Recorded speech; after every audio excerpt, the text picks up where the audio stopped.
আসসালামু আলাইকুম, hello everyone. এখন আমি আপনাদের একটা জিনিস দেখাবো। যারা মালয়েশিয়াতে এগ্রিকালচার বিষয়ে আসবেন তাদের জিনিসটা অবশ্যই দেখা উচিত, কারণ পরে কিন্তু আপনাকে এরকম একটা জায়গার সম্মুখীন হতে হবে। তো দেখতে পাচ্ছেন আমার পাশে একটা সবজির বাগান, এখানে সবজি চাষ হয়, এখানে আরও অনেক সবজি বাগান আছে। আর মূল বিষয়টা হচ্ছে এটা হচ্ছে ঘর। তো মালয়েশিয়াতে কিন্তু সবজি বাগানগুলোতে যারা কাজ করে তাদেরকে কিন্তু এই সবজি বাগানের ভেতরেই আলাদা কোনো ফ্ল্যাট বাসাতে থাকতে দেয় না। সবজি বাগানের ভেতরেই এরকম ঘর আছে, সেইগুলোতে আপনাকে থাকতে দিবে। তো এখানে সাইডে যদি খেয়াল করেন পুরোটাই জঙ্গল, এখানে ওপরে প্লাস্টিক যার কারণে দেখাতে পাচ্ছি না, ভেতরে পুরোটাই জঙ্গল। আর এখানে আমি থাকি না অবশ্য, এখানে আমাদের কোম্পানিতে কাজ করা অন্য কিছু লোক থাকে।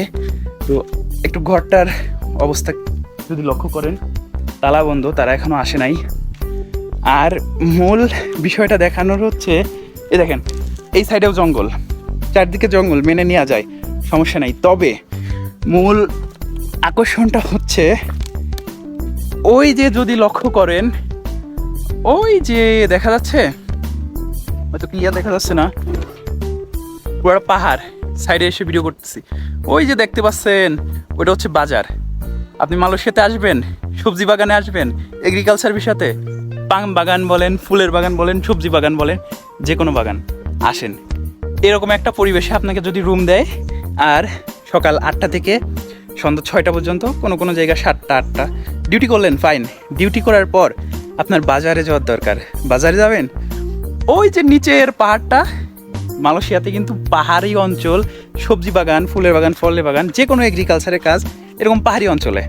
আপনি এই পাহাড়ি অঞ্চলে এরকম একটা পরিবেশে থাকবেন, আর চারদিকে শুধু পাহাড় দেখবেন, সারাদিন ডিউটি করবেন, কষ্ট করবেন, পরিশ্রম করবেন, একটা জিনিস দরকার, রান্না করবেন, একটা খাবারের জিনিস দরকার, আপনাকে যাইতে হবে ওই নিচে। আমি যদি ওই সাইড দিয়ে আমি একটু রাস্তাটা আপনাদেরকে দেখাই, যদি আমি হচ্ছে আবার সুন্দর সুন্দর জিনিস আছে, দেখেন এইখানে যে ফার্মের মুরগির যে বিষ্ঠাগুলো আছে এইগুলোই রাখা, এগুলো খেতে দেওয়া হয়।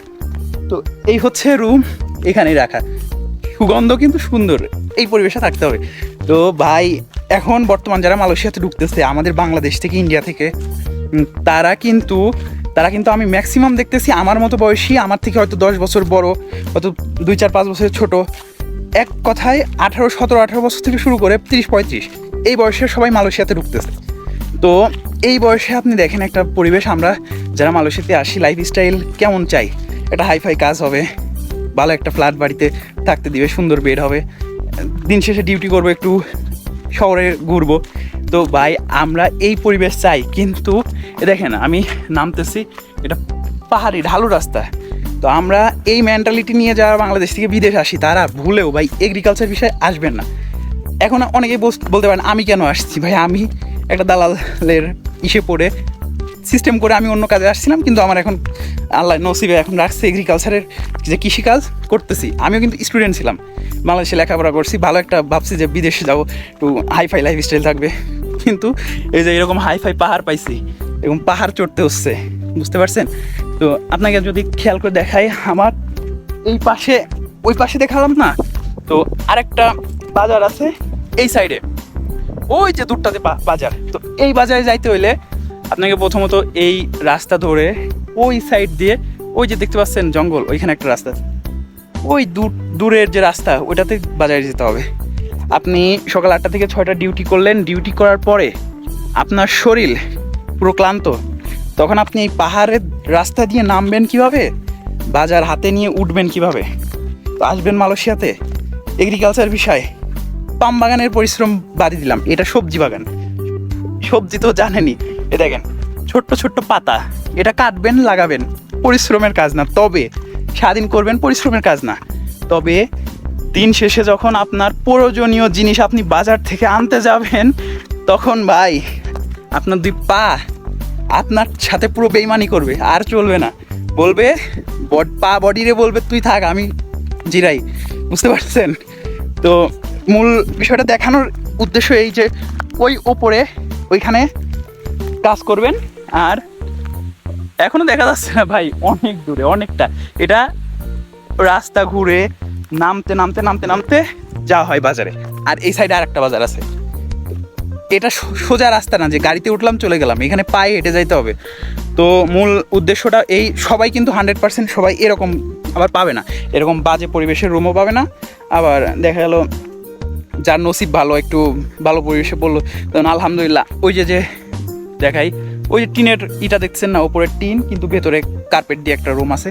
আমার রুমটা ওইখানে আলহামদুলিল্লাহ, আমার রুমটা অনেক সুন্দর। আর ভেতরে আমি ডেকোরেশন করে আরও সুন্দর করে নিচ্ছি। ওপরে বাজে রুমে যাইনি, ওইটা হচ্ছে দোতলা একটা রুম।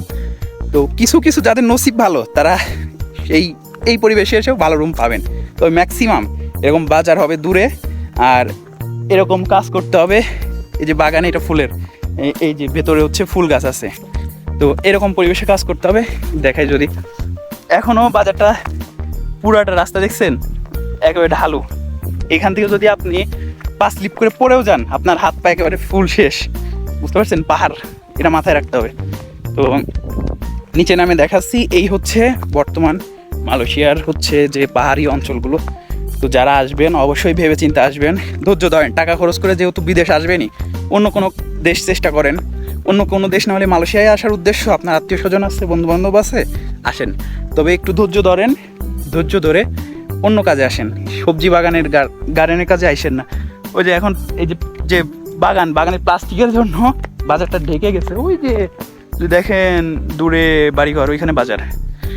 তো আশা করি বুঝতে পারছেন যথেষ্ট। যাই করবেন বুদ্ধি খাটাই কাজ করেন ভাই। আপনার বয়স আমার বয়স মোটামুটি ধরেন সেম টু সেম, এই বয়সে আইসে এই যে এরকম সবজি বাগানে আইসেন না। সুন্দরভাবে বুঝাইলাম, বুঝেন ভাই, না বুঝলে আসেন। Welcome to Malaysia. তো ভালো থাকবেন সবাই, আশা করি বুঝতে পারছেন যথেষ্ট। দেখা হচ্ছে নতুন একটা ভিডিওতে। আর সাবস্ক্রাইব করার তো কথা বলি নাই, হয়তো এতক্ষণ পর্যন্ত যে ভাইগুলো ধৈর্য ধরে দেখছেন, সাবস্ক্রাইব করে দিন আর শেয়ার করে অন্যদেরকে দেখানোর সুযোগ করে দিন, দেখার সুযোগ করে দিন। ভালো থাকবেন সবাই, দেখা হচ্ছে নতুন একটা ভিডিওতে। আল্লাহ হাফিজ, টাটা।